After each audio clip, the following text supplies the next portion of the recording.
Today we're installing a Winegard Kinect 2.0 Wi-Fi and cell data booster.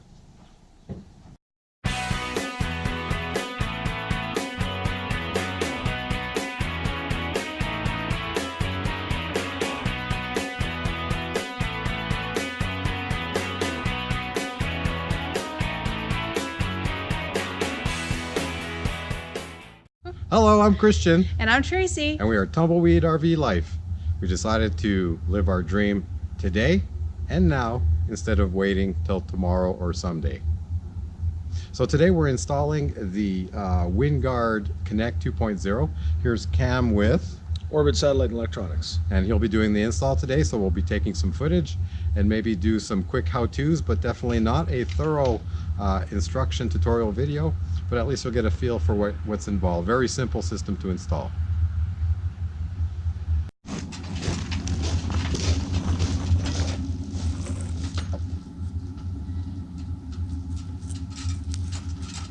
Well, there's an idea. Have a backpack.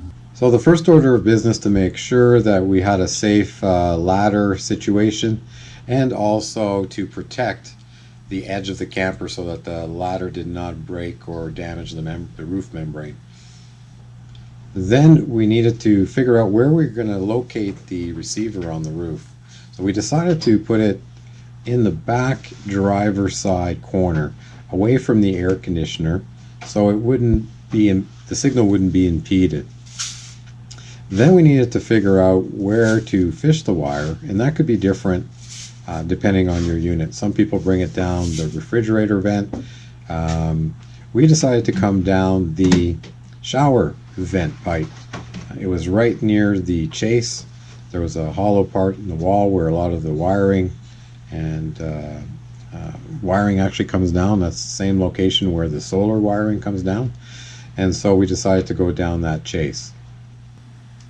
The most difficult part was really fishing the wire from behind the wall, coming down from the vent stack over to the right about 3-4 inches. So using a good fish, Cam was basically on the roof pushing the fish through, and I was at the receiving end pulling it and yanking it through. And once that part was done, the installation went fairly quickly after that. So we came in through the wall where the satellite TV power came in. So we just tapped into that. That supply already had a 3 amp fuse, so we didn't have to add a 1 amp fuse. We figure that fuse would be sufficient to protect both the TV and the Winegard. The Winegard doesn't require that much power.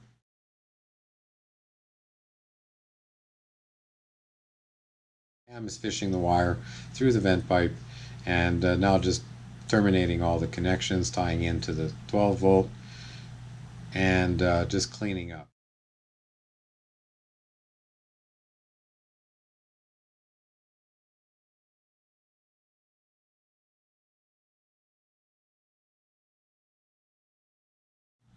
The last part is just to install the switch. So just to the left of the outlet, the switch will go in.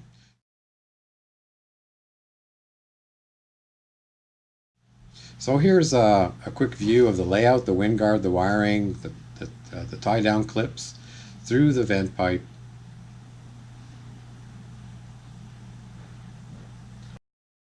So here's a close-up of the vent pipe. Now Cam is just finishing wiring the switch. We're just testing out the system, make sure everything works before everything gets closed up and sealed again. Once you've scanned in your Wi-Fi networks, this is going to show you on the left here what networks are available, what kind of security you have, and then the signal level with the dB. So really what you want to do is connect to anything that's open, or connect to something that's got the strongest signal if you know especially if you know the password, right?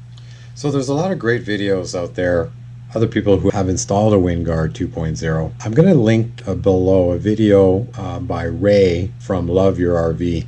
He did quite an extensive tutorial on how to install and how it actually works, the actual setup on the computer. The cost for the unit is around $379 USD, or around $4.50 Canadian. You can purchase it directly from Winegard, or also you can find it on Amazon. The prices are very comparable. I think they're actually identical. In summary, the way the system works is that through a laptop or a tablet, you log into the Winegard. So it scans for local area networks or Wi-Fi's, and then you can either log into like McDonald's or Starbucks open Wi-Fi, or let's say you're at a friend's house and they've got Wi-Fi and you have the password, you can log into theirs. A lot of times if you're camping outside at a friend's house, the signal isn't very strong. The Winegard will boost that signal and give you a stronger signal. This unit, being 2.0, means that it also gives you LTE 4G data. Now it comes with a SIM card from Winegard, and you actually can run it either with a Winegard data plan, or you can also go to your provider and get your own provider SIM card and data plan. However, keep in mind that when you are setting it up with your own provider, that you have the SIM card ready. It's a full-size SIM card. It's not the medium-size one or the micro SIM. It's the full-size SIM card. So that's number one. You will need to activate with Winegard first, and then once Winegard is the unit is registered and ready to go, then you actually just swap out the SIM cards and it's good to go. So the one thing this unit does not do is boost cell phone telephone calls. You can use the Wi-Fi and maybe Skype, use Skype to make voice calls, but it will not boost receiving calls directly to your cell phone. That requires another unit.